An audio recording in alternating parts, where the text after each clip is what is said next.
Nagay na ng motion for reconsideration ang kampo ni Senadora Grace Poe matapos kanselahin ng First Division ng COMELEC ang Certificate of Candidacy nito.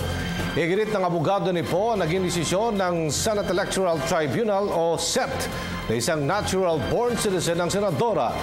Nagbabalik si Jervis Manahan sa detalye.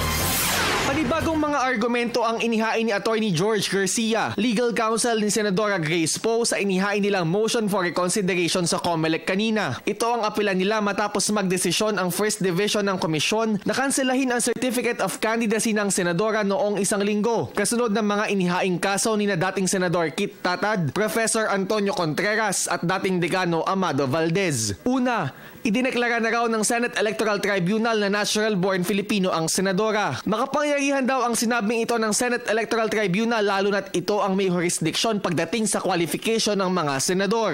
Hindi nga po ba sinabi na ng saligang batas, it is the sole judge. Nag-iisa, kahit Korte Suprema hindi pwedeng halos dapat pakialaman. It is the sole judge.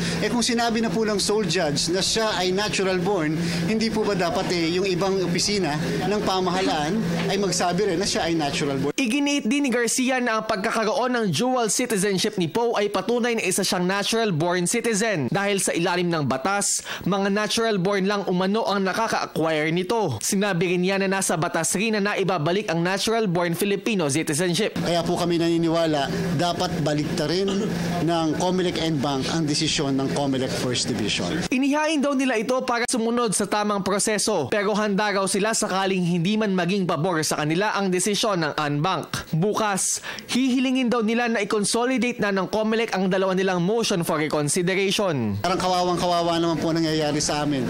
Dinidisqualify na nga, hindi pa man lang maayos yung procedure. Bakit po? Dalawang motion for reconsideration hindi pagsamahin, hindi po i-consolidate. Dapat po kino-consolidate yun. Bakit? Nangangahulugan po 2 beses kami pupunta sa Supreme Court kung sakaling hindi kami manalo sa COMELEC and Bank. Paano po kung sa una nakakuha ka ng TRO, ibig sabihin sa pangalawa kinakailangan kumuha ka na naman ng another TRO? Anong klase naman pong hustisya meron yun kung ganun po ang procedure natin? Ayon kay COMELEC Commissioner Rowena Guanzon na isa sa mga bumoto para kanselahin ang COC ni Poe, madesisyonan man ng COMELEC ang kaso, ang Korte Suprema pa rin naman ang pinal na makakapagtakda kung makakatakbo si Poe sa eleksyon. Take on this is really that the final arbiter is the Supreme Court.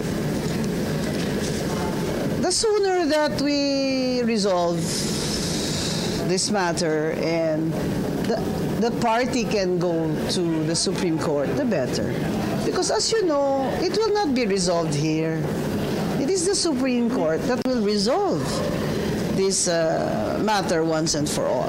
Wala pa naman daw bumabawi ng suporta sa kampo ni Poe, pero aminado si Garcia na nakakaapekto ang mga kasong ito sa kanilang kampanya. Sa halip raw kasi ng mga issue at plataforma ang pag-usapan, nakatutuon na lang ang kanilang oras sa pagsagot sa mga issue ng residency at citizenship. Igagalang naman daw nila ang magiging desisyon ng Korte Suprema, pero habang wala pa ito, ipinaalala ni Garcia sa publiko na nananatiling kandidato ang senadora. Para sa Telebisyon ng Bayan, Jervis Manahan.